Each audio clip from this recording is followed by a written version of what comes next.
आप लोग बहुत अच्छे होंगे फ्रेंड्स। आप सभी का हमारे यूट्यूब चैनल एक एजुकेशन स्क्वाड में स्वागत है। और फ्रेंड्स ये जो मेरा वीडियो है ये थोड़ा करेक्शन के रूप में इसको मैं बना रहा हूँ क्योंकि इसमें एक क्वेश्चन मेरा थोड़ा मिस प्रिंट हो गया था, ठीक है। तो इसीलिए उसको डिलीट करके मैंने उसी PDF को करेक्ट करके मतलब दूसरा वीडियो तैयार कर रहा हूँ, ठीक है। तो चलिए फ्रेंड्स स्टार्ट करते हैं। कल थोड़ा जल्दबाजी में था इसीलिए क्वेश्चन को ध्यान नहीं दे पाया, तो इसके लिए मैं सॉरी बोलता हूँ आप लोगों को। और चलिए स्टार्ट करते हैं फ्रेंड्स।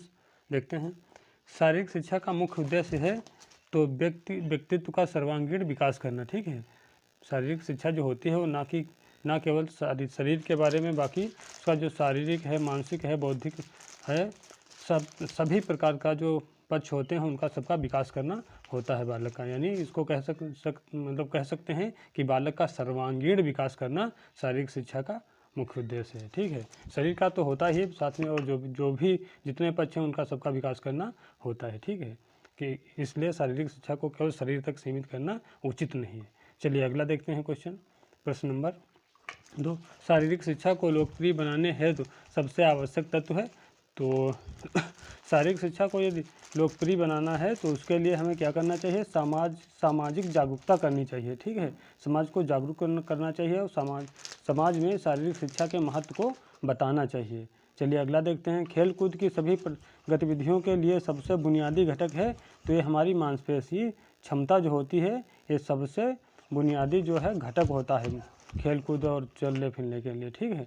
अगला क्वेश्चन है, शिक्षा में खेल विधि का जन्मदाता किसे माना जाता है। तो ये फ्रॉबेल को माना जाता है। इन्होंने क्या बताया है कि जो शिक्षा होती है उसको खेल कूद के माध्यम से बच्चों को सिखाना चाहिए, यानी खेल खेल में शिक्षा सिखाना चाहिए या बच्चों को पढ़ाना चाहिए। तो खेल के माध्यम से शिक्षा किन्होंने बताया है, फ्रॉबेल ने बताया है। अगला, अष्टांग योग में पंचम अंग माना जाता है, यानी पांचवा अंग कौन है, तो ये हो जाएगा प्रत्याहार, ठीक है। अगला क्वेश्चन है, सूर्य नमस्कार में कितने आसन होते हैं। तो सूर्य नमस्कार में आसन होते हैं 12 और मंत्र होते हैं 12, ठीक है। यानी 12 आसन 12 मंत्र हो जाएंगे। अगला क्वेश्चन है, हॉकी में पेनाल्टी शूट का समय होता है तो 8 सेकेंड हो जाएगा, ठीक है। कितना हो जाएगा, 8 सेकेंड हो जाएगा। प्रश्न नंबर 8 है। और अगला देखते हैं क्वेश्चन क्या है। प्रश्न नंबर है हमारा, प्रश्न नंबर था ये 7 नंबर, हॉकी में पेनाल्टी शूट का समय होता है तो इसमें 8 सेकेंड हो जाएगा। अगला क्वेश्चन, भारतीय शारीरिक शिक्षा का पितामह किसे कहा जाता है। तो ये H.C. बक को कहा जाता है, यानी हैरी क्रो बक को कहा जाता है। अगला क्वेश्चन है प्रश्न नंबर 9, ऋग्वेद का प्रथम मंत्र है तो ये हो जाएगा गायत्री मंत्र, ठीक है। ऋग्वेद का प्रथम मंत्र क्या हो जाएगा, गायत्री मंत्र हो जाएगा। अगला प्रश्न नंबर 10, चीन में शारीरिक शिक्षा का पितामह कौन है। तो ये हो जाएगा कन्फ्यूशियस। कुंग फू का जनक किसे माना जाता है। तो ये चाइना को माना जाता है। गोनियोमीटर से क्या मापा जाता है। तो गोनियोमीटर से लचकता मापी जाती है, यानी जो शरीर के जॉइंट होते हैं, जोड़ होते हैं, उनका जो कोण होता है वो हम मापा जाता है, ठीक है। तो इसको हम सरल भाषा में कह देते हैं शरीर की लचकता मापी जाती है। वैसे मुख्य रूप से जो शरीर के जोड़ होते हैं, जॉइंट होते हैं, उनमें कितना कोण बन रहा होता है उसका पता लगाया जाता है गोनियोमीटर से, ठीक है। चलिए अगला देखते हैं, वॉलीबॉल में एंटीना का रंग होता है तो इसमें लाल व सफ़ेद होता है, ठीक है। प्रश्न नंबर है मेरा कौन सा आ गया, हाँ, प्रश्न नंबर 14, यूरिया का निर्माण शरीर के किस अंग में होता है। तो ये होता है यकृत में, ठीक है। अगला प्रश्न नंबर है 15, रक्त का ऑक्सीकरण कहाँ होता है। तो रक्त का ऑक्सीकरण होता है फेफड़ों में, ठीक है। रक्त का शुद्धिकरण कहा जाए तो वो हो जाएगा किडनी में, और रक्त का ऑक्सीकरण कहाँ होगा तो वो फेफड़े में हो जाएगा, ठीक है। शरीर में पथरी बनने का मुख्य कारण है तो ये कैल्शियम ऑक्सलेट जो होता है, इसके कारण हमारे शरीर में पथरी बनती है। अगला, डिप्थीरिया रोग कहाँ होता है। तो ये गले में हो जाता है। प्रश्न नंबर 18, किस रोग में अंग सूजकर मोटे हो जाते हैं। तो ये फाइलेरिया रोग जो होता है इसमें अंग सूजकर मोटे हो जाते हैं, क्योंकि ये वंशानुगत जो है बीमारी होती है ज़्यादातर। और इसमें जो एक पैर होता है, खासकर एक ही पैर में होता है, कभी कुछ रेयर केसों में दोनों में हो जाता है, अन्यथा एक पैर जो होता है वो सूजकर मोटा हो जाता है, उसमें सूजन आ जाती है काफ़ी ज़्यादा। तो और ये वंशानुगत बीमारी होती है। वंशानुगत जो लक्षण होते हैं वो पीढ़ी दर पीढ़ी आगे आने वाली पीढ़ी में हस्तांतरित होते रहते हैं। चलिए गत विज्ञान के जनक हैं, तो गत विज्ञान के जनक कौन है? अरस्तु हैं। ठीक है, अगला प्रश्न नंबर 20। प्रश्न नंबर 20 है हृदय की 3 परतें हैं। ठीक है, कौन कौन सी? एपिकार्डियम, मायोकार्डियम और एंडोकार्डियम। 3 परतें हैं हृदय की। एपी का पहली कौन सी है? एपिकार्डियम, दूसरी है मायोकार्डियम और तीसरी है एंडोकार्डियम। प्रश्न नंबर 21 कोशिका का अध्ययन कहलाता है, तो ये कहलाएगा साइटोलॉजी। प्रश्न नंबर 22 कुत्ते की दौड़ के लिए प्रसिद्ध व्हाइट सिटी स्टेडियम कहाँ है? तो ये इंग्लैंड में हो जाएगा। विश्व एड्स दिवस कब मनाया जाता है? तो ये मनाया जाता है 1 दिसंबर को। ठीक है, प्रश्न नंबर हमारा 24 है इसी प्रश्न के खातिर हमको वीडियो ये दोबारा मतलब रिकॉर्ड करना पड़ रहा है। ठीक है, तो देखते हैं यकृत का अध्ययन कहलाता है, तो ये जो हेमेटोलॉजी लिखा हुआ है ये दरअसल होता है रक्त का। किसका होता है? रक्त का अध्ययन जो होता है वो कहलाता है हेमेटोलॉजी। और इसमें मिसप्रिंट क्या हुआ था? हेपेटोलॉजी जो होता है, क्या होता है? हेपेटो, ठीक, लॉजी। ठीक, हेपेटोलॉजी जो हो जाएगा इसका हो जाएगा यकृत का। ठीक है, तो यकृत के अध्ययन को क्या कहेंगे? हेपेटोलॉजी कहेंगे। ठीक है, हेपेटोलॉजी कहेंगे सॉरी।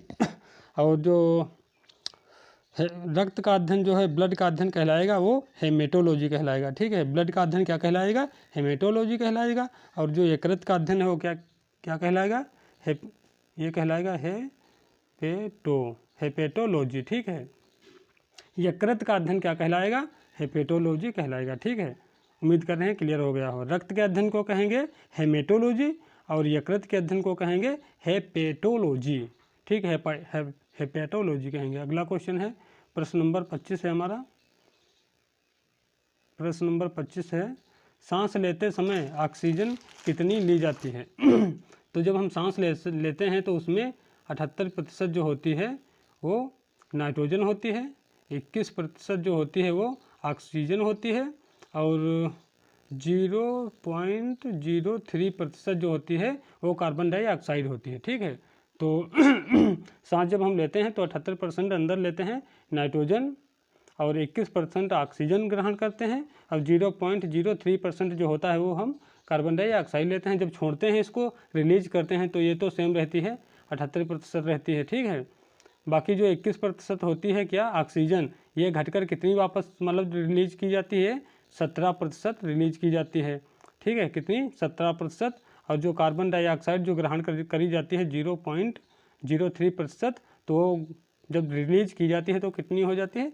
4% हो जाती है। ठीक है, कितनी हो जाती है? तो जब हम शरीर में जो वायु है, हवा है, उसको ग्रहण करते हैं तो हमारे शरीर में कौन कौन सी गैसें जाती हैं?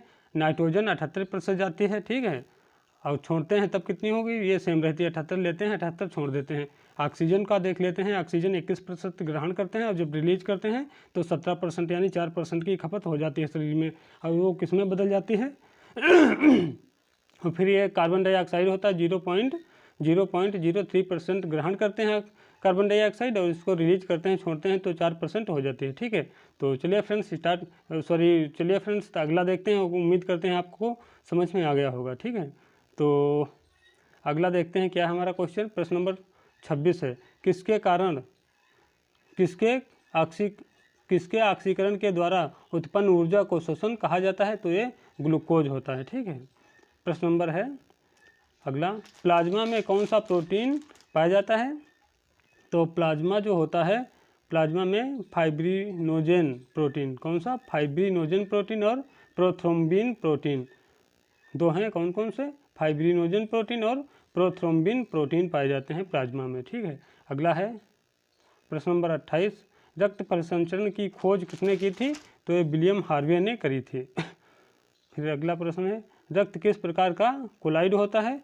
तो रक्त जो होता है एक प्राकृतिक कोलाइड है और रक्त में सॉरी फ्रेंड्स, रक्त में जो है WBC और RBC होती हैं, जो कि WBC जो होती है उसकी संख्या होती है हमारे शरीर में 10,000 और जो RBC होती है उसकी संख्या होती है हमारे शरीर में 50 लाख। ठीक है, यानी 5 मिलियन होती है।